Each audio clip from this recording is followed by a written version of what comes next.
শোভাবাজার রাজবাড়িতে শুরু হলো অভিনব খাদ্য মেলা। ২৭ থেকে ২৯ তারিখ পর্যন্ত এই মেলায় রয়েছে রকমারি মিষ্টির সমাহার। গ্রাম বাংলার হারিয়ে যাওয়া বহু প্রসিদ্ধ মিষ্টিকে ফিরিয়ে আনতে বিশেষ উদ্যোগ শোভাবাজার রাজবাড়ির।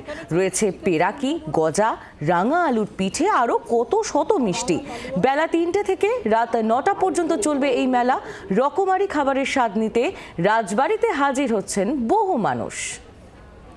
আমরা এখানে প্রথম খাদ্য মেলার আয়োজন করেছি। এই খাদ্য মেলাটা শুধু আমাদের বাড়ির মিষ্টি নয়, এখানে অনেক পুরনো মিষ্টি, পুরনো খাবার, পুরনো রেসিপি, এইগুলো আমরা এখানে তুলে ধরার চেষ্টা করেছি।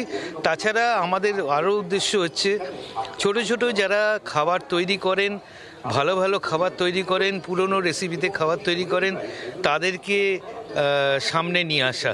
পেরাকি যে মিষ্টিটা বহুদিন আগে হতো, আমাদের বাংলার ঘরে ঘরে হতো, পুরনো আমলের গজা, মতিচুর যেটা বাদশাহী মিষ্টি ছিল, রাঙালুর পিঠে আমরা ফিরিয়ে আনার চেষ্টা করছি। এইগুলো আমরা মিষ্টির দিকে যেমন ফিরিয়ে আনার চেষ্টা করছি, তেমনি বাংলাদেশের কিছু পুরনো রেসিপি, সেইগুলো আপনি এই স্টলগুলোতে ভিজিট করলে দেখতে পাবেন।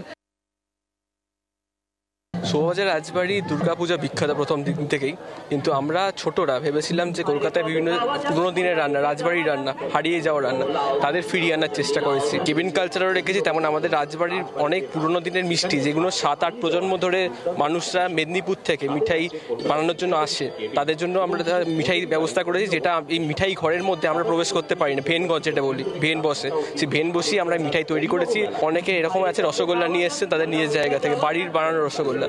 তো উত্তর কলকাতার রসগোল্লা, স্পঞ্জি রসগোল্লা যেটা বলে উত্তর, সেটা নিয়ে এসছে। তারপর দই নিয়ে এসছেন, মাটির দই যেটা কৃষ্ণনগরের দই, সেরকম ননভেজ আইটেম বিভিন্ন রকম কাবাব থেকে শুরু করে রোলস, বিরিয়ানি তো বাঙালির একটা আলাদা প্রিয় জিনিস, সেটা রয়েছে। তেমন বাড়ির মেয়েরা এখানে একটা খাবারের স্টল দিয়েছেন, সেখানে বাড়ির পুরোনো দিনের খাবার সেগুলো এনে রেখেছেন। বাংলার আওয়াজ, বাঙালির আবেগ, জি ২৪ ঘন্টা।